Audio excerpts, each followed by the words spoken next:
Hello guys, gals, and gender non-binary pals. My name is LaLa. I use he, him, his, they, them, theirs pronouns, and we're going to continue on our journey in Caves of Cud with... There's Bey Lah. Alright. Cute little village, full of Hindran. Hello. No good can come of allowing Kendrin into Bey Lah. Probably not. Especially if they're like me. It can't... It can't be true. Ask, would you really? I just talked to myself too, in front of strangers.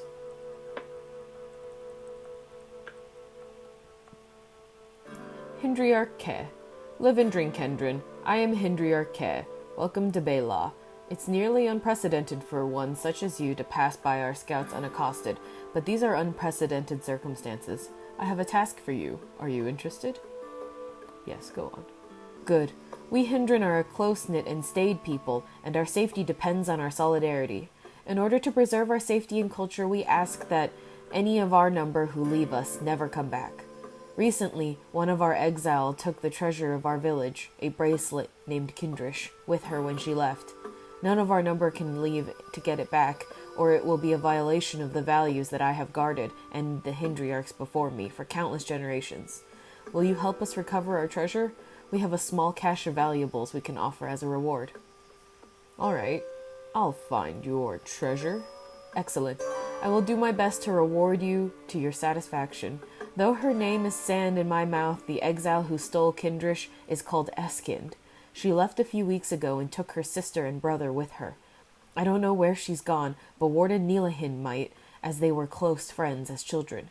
Find Eskind and retrieve Kindrish from her, even if the cost is the life of her and her siblings. Kindrish has been handed down over countless generations, and it belongs to my people, not any individual. Go, Kendrin. Speak with Warden Neelahind and find out where Eskind is hidden. As you say. Warden Neelahind. Ah, yes, my apologies, Kendrin. Live and drink. I am Neelahind, Warden of Bey Lah. How may I help you? Hindriar Ke told me that you were once friends with Eskind. We were close. I can scarcely believe that she would be capable of doing such a thing. Stealing our greatest treasure? Eskind would possibly. But if Grandot says it, it must be so. Do you know where Eskind and her siblings might have gone? Oh, Esk and I, we had a place. There's a path to the north that leads to the remains of a lightning-struck tree made hollow by the fire from above. She and I would spend time there back then. Perhaps she's there now, but I don't dare check. I'll look there, thank you. So to the north. A juice sap. A juice sap. It sheathes itself in flimsy wings and brandished an ionized proboscis. I know what a proboscis is. It's a fancy word for nose. Yep, there's a feral law. This here is a domestic law. Feral Law. Standing taller than a snapjaw and 3 times as wide, the blossom of the Feral Law resembles a bundle of freshly severed salt-back tongues. Its bouquet can only be described as sweaty animal, and its flabby leaves stand poised and ready to bludgeon anyone who dares to get close. Several thorny rhizome pods pulse near its base, like a cluster of eager children. I love that for her. My tactic here is usually to let these tumbling pods detonate near the law such that it kills the flower and itself. No harm, no foul.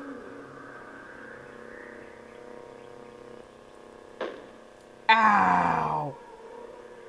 Oh, rifle turret to my face. Ow. Oh god, I'm gonna get around it. I'm gonna try and... Oh, hi, honey skunk. Everything near the bantam mammal is damp. Fur, hair, leaves, soil, slick silver alloys, as if she's a furry world unto herself, and the sweet, sickening, evaporated honey about her is her atmosphere. Alright, the turret is somewhere over there. Maybe I can get behind it.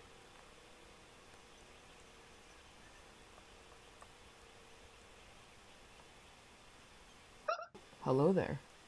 Alright, I can't get near that rifle turret without instantly dying. Who are you? A dynamic turret tinker? Oh, what are you doing out here? It says it's impossible and hostile. Its cylindric head is embellished with a frilly crest whose symbolism is unknown. It dutifully marches on a pair of chrome pistons towards its final purpose.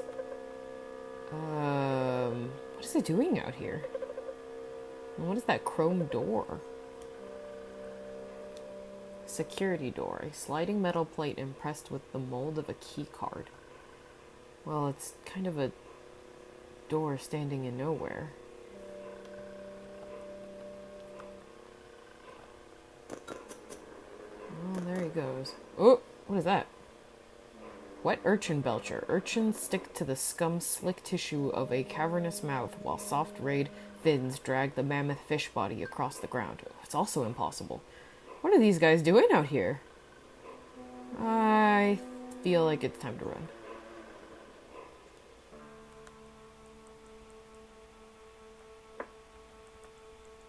Alright, the path out there was way too freaking difficult. I'm gonna go see if I can do other quests in the meantime to raise my level so that I can safely travel that road north. This is usually supposed to be a relatively safe quest for some easy experience, but there really is no such thing as an easy experience in CUD.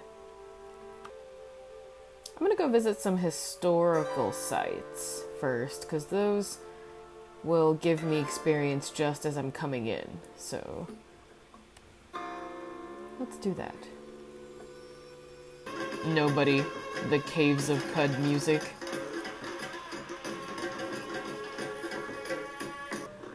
Statue of Implanted Eater. Erosion has smoothed its features into abstraction, but once it stood in monument to the coupling of machine and folk. So I believe this is a statue that references the precursor race, the Eaters, who the true kin claim descendants from, because they are unmutated creature humanoids, and they take part in the implanting, which is the cybernetics that the Eaters used to. Oh, I forgot I had a knick-knack to give to Argive to complete his quest. The second of 2 knickknacks. Have the metal folding chair. Alright, so that's the quest to go get copper wire, and I feel like maybe I'm a little more qualified to delve into the rust wells than I am into a historical site at my level. So here we go.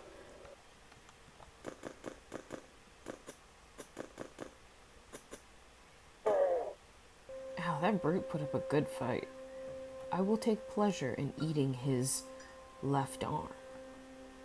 You know what they say, revenge is best served with a sprinkle of scrap crystal and a dram of hermit dander. Nice, we've got all 200 feet of copper wire. Speaking of face, one time in Italian class, my teacher asked everybody, okay, what is the Italian word for face? And I, like an idiot, was like, oh, I know, focaccia. And then he says, nope, that's cheese.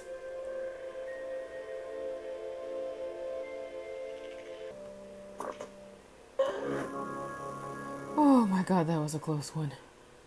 I'm pretty sure if that slug snout had hit me, I would have died. But instead I prevailed. I eat your face. Gosh, I understand why you don't take this path out here anymore. It is absolutely covered in hostels and mushrooms. And mines. Oh, I'm finally here. There she is.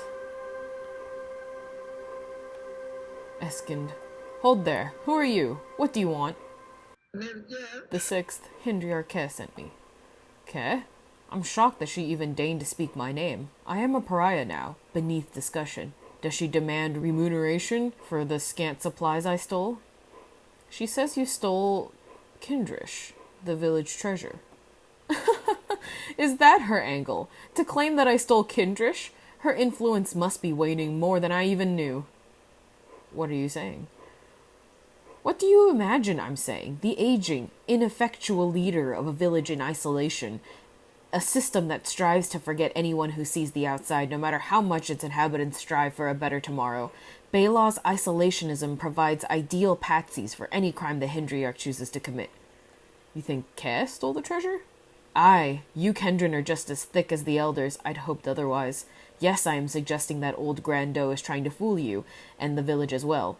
I'm not certain that she stole it herself, but an investigation might undermine her authority, and she cannot have that. What should I do, then? The proof is in the petals, Kendrin. You want justice? Figure out the truth. If you find evidence, Warden Neelahind will support you. Speak to her. She is loyal to the Grando, but more loyal to the truth. I will return to the village and we will sort this out. The Hindriarch will have to tolerate my presence until my name is cleared. I'll look into this. You'd better not go missing. I can't believe I made it. I nearly died. This is supposed to be a safe quest. I swear. Alright, back to Bey Lah.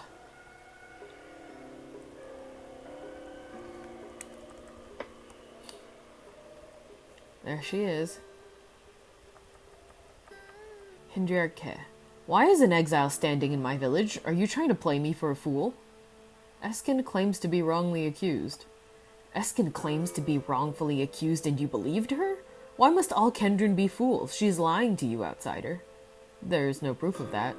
Fine, go to the warden then, and have her solve this mystery. But know this, until a thief is found and Kindrish is recovered, I cannot reward you. You get nothing. Live and drink, friend. Live and drink. What's her damage? Warden Neelahind. Wait, why is Esk here? What's going on? Do you have Kindrish? No, Eskind claims to be wrongfully accused. Oh, but what now? We will investigate and find the truth. Oh, well yes, that's a good idea. You'll help, right? My axe arm and conviction are strong, but deduction has never been my greatest strength. I can answer questions about the people in town, if that would be helpful. It would. Could you answer some questions now? Alright, investigation time. I'm gonna take notes. You should take notes too and see if we get to the same conclusion, and then you can comment to me down below what you think happened to the Hindrin. What can you tell me about Hindriarch Keh? Keh is very wise and very careful, which makes up for her lack of strength. She always knows what's right, and she runs the village perfectly. She hates clutter from work like nothing else, and cleans up any mess she makes, unless it's a spill. Then she makes Kesahin do it. In fact, Grando very much mislikes any liquid not in a bowl or water skin. Being in a shallow pool is enough to make her panic. She's allergic to copper and bronze. They make her break out in hives. She's too old to spar with me, but her bow arm still aims true. I have another question, if you please. What can you tell me about Eskind? Oh, she's a good person with strong convictions, or so I thought. I suppose that isn't helpful. Esk has a good eye for detail. She hates water vines so much that she doesn't like to get near the fields and won't eat mats when it's served to her without law broth to make it taste better. She's afraid of saltbacks. She's good at foraging and terrible at crafting. I miss her. I have another question. What can you tell me about Kesahind? He's completely loyal to Grando. He's not very nice if you ask me, but I suppose you didn't. He can't see well in darkness. He's the holder of Ari, an unbreakable heirloom fire axe. An unbreakable heirloom fire axe. And he's very skilled with it. Oh, and he's terribly finicky about food. He'll only eat bland food and meat. And, once when he had a bad cough as a Fondren, a caretaker tried to feed him yuckweed, and he kicked her so hard it dislocated her jaw. Poor Ezelind. I have another question. What do you know about the outsiders, the Kendrin? Oh, not very much. The only Kendrin who were allowed in the village before you are traders, and it's always a very big fuss when one comes by. It's been a while since that happened, though. I should return to my investigation. Alright. And now I believe I can pick up evidence off of the ground. This, I think, is just the storeroom, so it just has law petals and vine wafers. But I'm gonna look around the village and see if I find anything interesting. Leatherworking tools. Gouge, spoon, punch, chisel, blade, and shear. These tools were made by a masterful crafter for the art of leatherworking. This set of leatherworking tools is shockingly well made. You note this piece of information in the gossip and lore section of your journal. Alright, some shockingly well made leatherworking tools. Did you see Kessahin's armor? He's always used to wear hand-me-downs from the scouts, but what he's wearing now looks brand new. Okay, so Kessahin has some new armor, and there's some very well-made leatherworking tools just sitting on the ground. A gargantuan footprint. Only a great saltback could leave a print the size of a hot spring. Okay, so a saltback print. Have you heard anything? You know Auntie Eskin's little sister, Leahart? She's always been quiet, but she didn't talk at all for, 2 whole weeks before they left. What's this? Leatherworking hammer. This crude hammer is the kind used to strike rivet sets and punches when leatherworking. Someone has left a small hammer on the path. You note this piece of information. Okay, a small hammer for leatherworking. How odd, the broken haft of a weapon, a sign of recent violence. Okay, found a haft of a weapon on the ground. This injector has been used. Okay, a used injector in the Grando's room.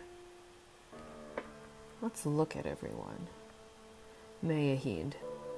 This lanky Hindran's thin frame seems even thinner, wrapped as it is in elastine and wilting in an unassuming hunch. Still, her bright emerald eyes take in her surroundings with more insight than anxiety, and her fingers flicker a complex rhythm in the air as she stands idle. Her lightly furred face moves little, even as she speaks. Eskind. The proud stance of this Hindran and the fire in her eyes immediately set her apart from her Cervidian kinfolk. Those sharp green eyes peer out over the white-flecked reddish fur of her cheeks, and her split philtrum is the only deviation from the meticulously neutral straight lines of her lips. Save for the leather bracers on her arms, nothing she wears or wields is of Hindran make, not the long folded carbide blade in one hand, nor the emerald light dagger in the other, not the scaly boots on all 4 feet, nor the chain hauberk draped over her chest.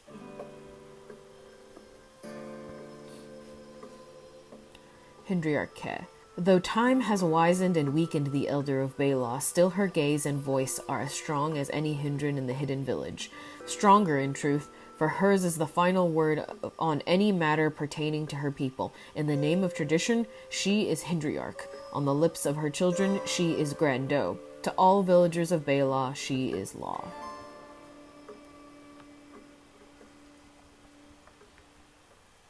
Kessahind. Muscle and hide, a face fixed in a unthinking glare, and a weapon upon his hip. His face fur aligns itself among the edges of his square-jawed scowl. You might feel guilty for thinking this Hindran a rank thug, were he not so clearly enamored of the role. Ripped leather bracers. The leather bracers fray where they were ripped open. This leather bracer has seen some use. Why is it out here? Alright, that's all the evidence. So here's all of the gossip and lore. There was foreign leatherworking tools on the village paths. A Kendran crafter has been here. Okay. And the Fondren tell me that Eskin's sister had a period of complete silence. She may have been ill. I discovered a footprint from a great saltback on the paths, a sign of recent trade. Someone discarded a worn but still functional leather bracer on the path.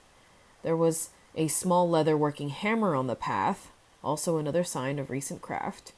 And rumor has it that Kesahind has always worn hand-me-downs, but he has recently been seen with a brand new set of armor. And I found a weapon haft, broken from use. A sign of recent violence. Okay, so there seems to be a lot pointing to signs of craft. That gets repeated a lot here. And signs of a Kendran crafter that has been here. That and Kesahind has new armor, when normally it's hand-me-downs. My hypothesis leads me to believe that it must have been Kesahind. I think. There's a lot of evidence that points towards craft, and he's the beneficiary of some recent craft. And that saltback footprint and the leather working tools makes me think that he was trading with Kendran and covering it up for some reason. Maybe he sold the Kindrish to them. Live and drink, Kendran. Have you come to a conclusion? Yes, I am ready to accuse the thief. I see. What is it? Looks like I can choose any number of these. I feel like I should choose the most that say a sign of recent craft, because it's the craft that is leading to Kesahind. So I think that might be Kesahind, the one that discarded the worn but still functional leather bracer, because he's wearing new armor now. He would have discarded his old armor. Signs of craft seemingly hidden from the village, but that can't be your only evidence, can it? There's no culprit. Rumor has it that Kesahind has always worn hand-me-down armor, but he was recently seen with a brand new set. Oh yes, this does indicate that some kind of trade transpired and Kesahind was trying to hide it. That's right, by concealing craft and trade, it was Kesahind who stole the Kindrish. In that case, my verdict is ready. Kesahind is the culprit. He will surrender his ancestral weapon and personal treasure to the village and be subsequently exiled, never to set foot in Bey Lah again. A portion of the confiscated treasure will be given as payment for this Kendran's work solving the mystery. Moreover, Hindriar Ke must answer for her complicity in diverting attention from Kesahind's crime, but the authority of the Fellowship of Wardens and the Bey Lah Rangers Charter, I hereby declare Esk the new Hindriarch of Bey Lah. Ke is Kehind once again, an ordinary villager of Bey Lah. May time show our actions just. Live and drink, Kendran, and thank you. Live and drink, Nilhind. In return for your service, you receive lots of grenades and grenade accessories. We did it, guys. We finished Kith and Kin. Our reputation with the Hindran of Bey Lah increased by 200. I think that was the right conclusion. You guys can tell me what you thought in the comments. So next, I think we're going to do the quest, A Canticle for Barathrum. So we're going to travel to Gritgate and meet the Barathrumites in the Enclave. So we can ask about the strange signal that Argive is receiving from somewhere. Thanks for watching, and I'll see you next time.